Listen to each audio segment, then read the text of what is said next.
What's up guys, JV2017 here, and today I'm going to share several things that I believe Fallout 4 got right. This video is sort of a response to the legitimate criticisms video I uploaded about a week and a half ago, and as always, there were those feeling I was too harsh on the game and criticized me for being too critical. I'm either a Bethesda apologist or a Bethesda hater, really depends on the day, so today I'm going to put on my apologist hat and talk about what I think Fallout 4 got right. First and foremost is the gunplay. Just how the guns handle, how they feel in your hands, it's so much better. And it's really hard to argue that this change was a negative one. The ability to aim down sight, which was in Obsidian's New Vegas but not Bethesda's Fallout 3, is a significant improvement. All of the weapons have great handling, and apparently we have Bungie to thank for that. That's right, Bethesda actually consulted Bungie to help them with the gunplay, and it certainly paid off. There is a popular opinion out there that better gunplay resulted in Fallout 4 being less of an RPG and more of a shooter, and I think that's absolutely ridiculous. Having a good RPG and good gunplay are not mutually exclusive. The decision to go with a voice protagonist had nothing to do with designing better gunplay. Heck, it would have been less costly and less time consuming to go with a silent protagonist while still improving the gunplay. So if you're talking about opportunity cost and they wasted resources, that's not really it either. They actually doubled down on time and cost if you think about it that way.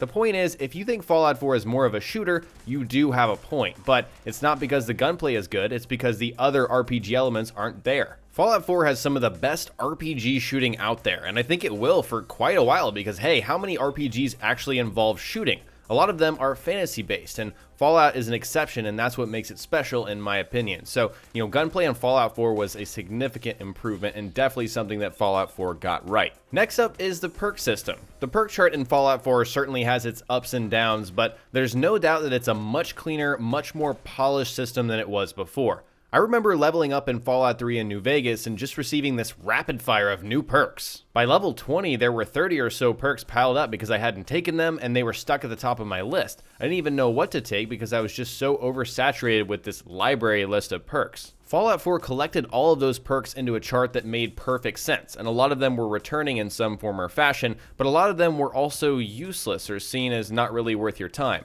Within the special system, charisma and intelligence were seen as dump stats that were unnecessary and could be left at 1 since the player could hit maximum level without either. Depending on how you look at it, that's still kind of true with charisma and intelligence, but now those are directly tied to perks within those columns. Players have to hit certain column requirements for intelligence, strength, any number of those to unlock more specialized perks within that slot, and that gives us an ultimatum. Should we invest in charisma to unlock intimidation at the very bottom, or should those points go elsewhere? It's just a well thought out system that provides a lot more flexibility. We also have more flexibility because there is no level cap, and so if you do want to switch directions with your build, you don't like where it's going and you want to change your mind, you can certainly do that a lot more easier than starting a new game in a previous game because the special stats at the beginning were so important. Now, not so much. There's still some balancing issues with respect to combat, with sneak criticals still being almost the best way to go no matter what, but if you're more about role-playing a certain build, then this system is spot on. You can really do a lot of things within this perk chart. The next thing I believe Fallout 4 got right is junk. One of the biggest issues I have with previous Fallout games is the amount of useless junk you would come across and either pick up or leave.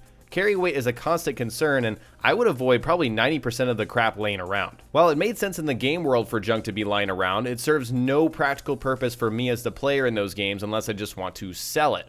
Fallout 4 really nailed it with making junk useful. I can't tell you how excited I was to learn before launch that every single item in the world could be useful to me. Fallout's core gameplay loop involves so much looting. Several hours of time in a single playthrough is spent looting and deciding whether or not you need to pick something up. I can't really be bothered to pick up random junk anymore, but I still use that tracking feature so I know which items I need to pick up for specific improvements. That's because items have purpose now. I guarantee that Bethesda or whoever develops future Fallout games will use a similar system because it just makes sense. The next thing Fallout 4 got right is modding, and don't think about Nexus mods or Bethesda.net, I'm talking about modifying your weapons and your armor. While Bethesda didn't reinvent the wheel, modifying your items was a great step up for the Fallout franchise. There were instances where you could collect items and craft weapons in Fallout 3 and New Vegas if my memory serves me right, but not quite like Fallout 4. From the ground up, Bethesda wove this junk collecting concept with modifying items, weapons, and armor. The amount of options across all weapon and armor types is actually crazy when you think about it.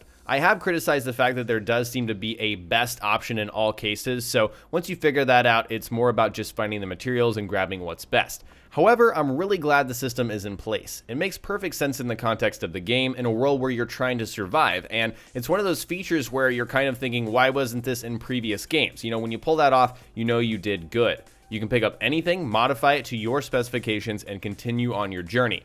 Not to mention, power armor modding is there. It's an insanely cool feature that nobody really expected before we started seeing the garage concept art for the game. My last thing that Fallout 4 got right is the interface, and this one probably sounds silly, but everything about the presentation of Fallout 4 is fantastic in my opinion. The little pop-up and Vault Boy graphics in the top left corner, the Pip-Boy, the animated perk chart, the HUD along the bottom, all of that is really solid. I'm a stickler for those sort of things, and I really won't enjoy a game if it has an unintuitive HUD or an ugly interface. Fallout 4 is just nice to look at, and it didn't just happen, there's an art to it. They did a really good job. The previous games had sort of a more stylized look to the interface, but Fallout 4 just looks great overall. A great example is the character creation, which is also a big improvement, but the way that first scene is carried out in the mirror where you can switch back and forth between male and female and they're just interacting, it was perfectly executed. I will never forget the first moment that I saw that scene.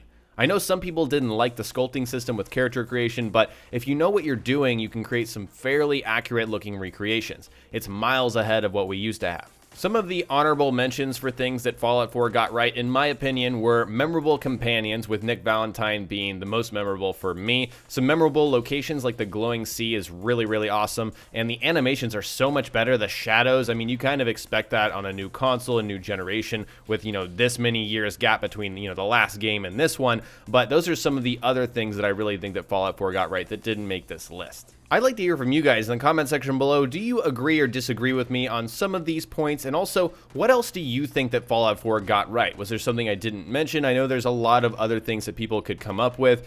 Some of the quests, the side quests, all kinds of things. So share what you guys are thinking in the comment section below. Alright guys, today I shared what I believe Fallout 4 got right. Next time we will cover more Fallout on my channel, so stay tuned for Fallout 4 tips and tricks videos. If you learned something new or enjoyed this video, please remember to hit that like button. I would really appreciate it. Don't forget to subscribe for more DLC coverage, my survival mode live streams, Bethesda.net mods, and general tips and tricks videos. Talk to you guys next time. Peace!